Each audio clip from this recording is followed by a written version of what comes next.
Hey guys, and welcome to my channel. My name is Nick O'Leary, and today we're looking at a user's guide on your sat-nav. But to be a little more specific, as there are many variations and models of Mercedes-Benz, this one today is on COMAND NTG 5.5. And the way to identify it is that when you go to start the sat-nav, you'll have to use the menu system on the left-hand side like this, where it says Enter Destination. This one is COMAND NTG 5.5. So then guys, the basic controls of COMAND NTG 5.5, most cars will have the wheel and or a touchpad. Now personally I prefer the wheel. Basically you can spin it round and nudge it up and down to control elements on the screen, but you can also use the touchpad as well. Now I prefer the wheel just because it does have a kind of actual kind of click, but user preference of course. Both also have back buttons and home buttons as well, but I'm going to stick with the wheel.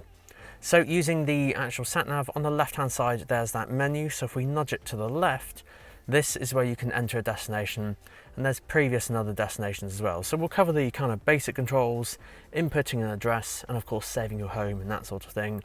Then we'll get on to cancelling and muting it, and some recommended settings and live traffic and things like that. So starting an address, let's nudge this wheel to the left and go to enter destination. And then from here, this is kind of like a universal search. You can type in a city or a postcode, a street or point of interest. Most of us in the UK use a postcode, so let's type in the postcode for where I am right now. So BH152BD. Now as you're typing this in, just make sure you put the space that is on the top right hand corner just there. And of course, once it's typed in, you'll see that it will show you the results underneath. But the thing you want to click on is select destination, just like that. So if I click that in now, the route is being calculated. A very polite lady will tell you where to go.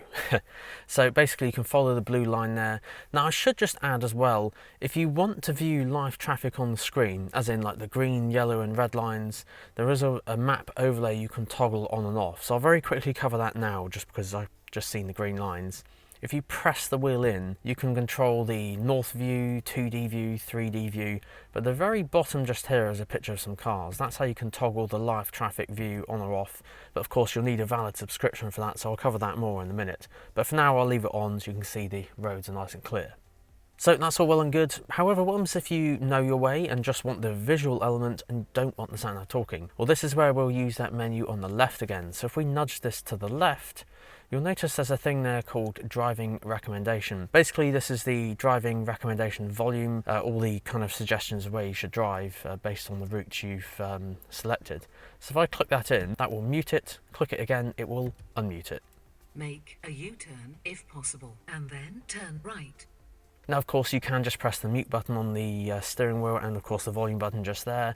That's another way of kind of muting the sat-nav. And for those with a keen eye, have a look at the top here, you'll see there's cancel route guidance. So the sat-nav is very, very easy. You literally start and stop this sat-nav on the top left-hand corner of the sat-nav menu on the left-hand side. So I'll click that one and that'll cancel it. Now I did say that we would show you how to save your home. So to save a home, you have to have been there first, so to speak. So I've typed in the kind of postcode for where I am now. So now what we'll do, we'll go to previous or last destinations. So if I nudge the wheel to the left, this time let's go to previous and other destinations, previous destinations, and then we'll see here that there's an option there that of places where you've been. Now I want to nudge it to the right. And then in here you can save it as a global favourite or save it as your home address or even work address or delete them. So let's save that as home, and this will save it in a thing called a favourites menu. Now I have covered this on my YouTube channel previously, so if you do want to see more about that favourites menu and the different things you can save in there, it saves you a lot of time actually. Click on the pop-up banner up above. But I'm going to click OK on that one, save that there, and I'll just very quickly show you how to access it. To access this, all you do is press the home button, and then notice at the very bottom of the screen there it says favourites. Just nudge down and this here is your favourites menu. Now what you might like to do is actually reorder them, so if I go across to home, nudge down, and then you can actually move it. So if I move that all the way over to the left, when you go onto the favourites menu from now on, it'll be literally front and centre. Now this is also how you rename your sat-nav favourites as well. So if you selected something other than home or work, you can actually go in here and then rename it Obviously this is greyed out because I've selected home, but if you select global favourite, this is how you save and of course rename your favourites. And you can actually access on the steering wheel as well. There's a star on some Mercedes-Benz as well. You can access that on here and literally navigate to a sat-nav destination just a couple of clicks away. So that's all of the basic controls. What about if you want to do some more advanced things like giving commands and talking to it? Well, that is where we'll use the voice control button on the steering wheel. So all you do with this is nudge it up and then you basically say the commands which are shown on the screen. Now, the voice feature on COMAND NTG 5.5 sadly isn't connected to the internet, so you do have to say the exact phrases shown on the screen. Just to obviously highlight there's a slight difference compared to like some voice assistants on like smart speakers and that sort of thing. But to give you an example, let's navigate to the last place that we've been to. Last destinations. Please select an entry. 1. You have selected the number 1. Would you like to start route guidance? Yes. Starting route guidance. And it's as easy as that. Make a U-turn if possible, and then turn right. So I'm going to cancel that one. Now, of course, that command feature does do a lot more things as well, and you can see the full list by just nudging up, then don't say anything, but just have a read on the screen. So you can see there's loads of things there from postcodes, home, work. I'm just going to press the cancel button though, otherwise it'll listen to what I'm saying and then do something. But loads of commands on there to do, really, really easy. Basically just nudge the wheel up and then just say one of the commands as it's shown on the screen. And you can even give commands for other things in the car as well. So I'll pop a link up above if you want to see all of those. Now this sat-nav is actually quite clever. You can actually add multi-destinations, or what Mercedes call intermediate destinations. So basically if I select BH15 2BD as my final destination, but I want to go via the, I don't know, town centre or something. So let's put that in. So that's our final destination in, but let's go via something else. So all you do when you've got your final destination in is just search for another place. So let's go enter destination and type in pool, for example. There we go. So I'm just going to nudge up and select that one. And then adopt the centre, the town centre, as destination.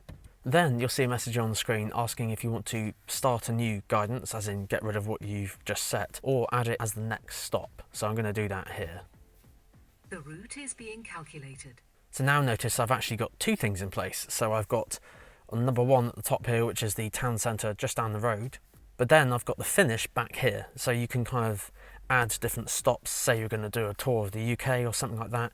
You can add different stops based on where you want to go. And you can see your approximate times for each place, which is quite clever. Now, if by accident you've added them the wrong way round or wanted to change one of your orders of the stops, just nudge the wheel to the left, go to intermediate destinations and info, and then in here you can choose the selected stops. So say I wanted to swap them around, nudge it to the right, and then you can go to move, and then of course you can move them around the other way around. But of course you can have quite a few on there as well. So that's one little tip and trick on that one. Now I do get asked quite a lot actually on the recommended settings for the sat-nav, so I'm just going to run through those now.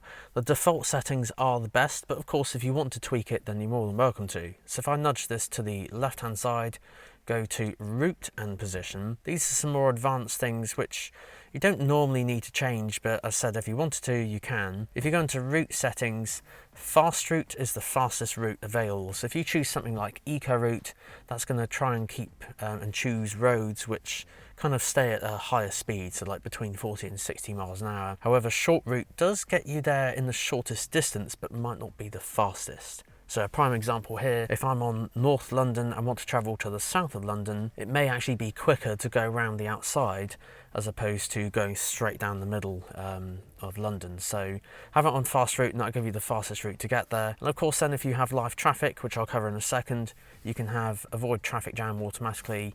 But you can get it to prompt you before it changes the route, because by default it's going to automatically reroute you on the fastest route. But if you want it to prompt you before it does that, you can enable that in there as well. So all of that's well and good, but what about this kind of live traffic I keep mentioning? Well, most cars these days can have live traffic come through to the car. So basically if a road is closed or there's some delays, it can reroute you if there's a faster route. However, this is a subscription service, so Basically, with most cars, it is free of charge for a set time. Quite commonly, it's up to 3 years from the date of registration. Of course, then it is a subscription service after that, and it is renewed via the Mercedes-Me store. Now, don't worry, there are other alternatives as well. So if you have Apple CarPlay or Android Auto, make use of those, because those have Apple Maps and Google Maps, and the live traffic on there is free. But of course, if you do prefer the Mercedes-Benz system, the sat nav on here, then head over to the Mercedes-Me store and then you can renew the live traffic on there. And I'll pop a link in the description down below just in case you can't find it easily. But it's very, very easy to renew. It's just like buying something online. And part of that same package is a thing called the navigation package. This incorporates live traffic and map updates. And basically with COMAND NTG 5.5, if you want to update the maps, just purchase this on the Mercedes-Me store, because this system is quite clever. The actual mapping updates can connect to the internet and actually download to the car automatically. But just bear in mind, this is only for your home region. I have made a separate video just in case you're going to go on holiday, for example, to Europe. You can actually update the maps manually using a memory stick. And there we go then, guys, that concludes this week's video on the user's guide on COMAND NTG 5.5. But guys, if you have a suggestion, pop it in the comment section down below and I might just consider your suggestion. I'd like to give out a huge shout out to Sandown Mercedes-Benz, as they help provide access to all these awesome shiny cars you see in the videos, so it'd be very tricky to do it without them. But guys, thank you so much for watching. Until next week, see you then.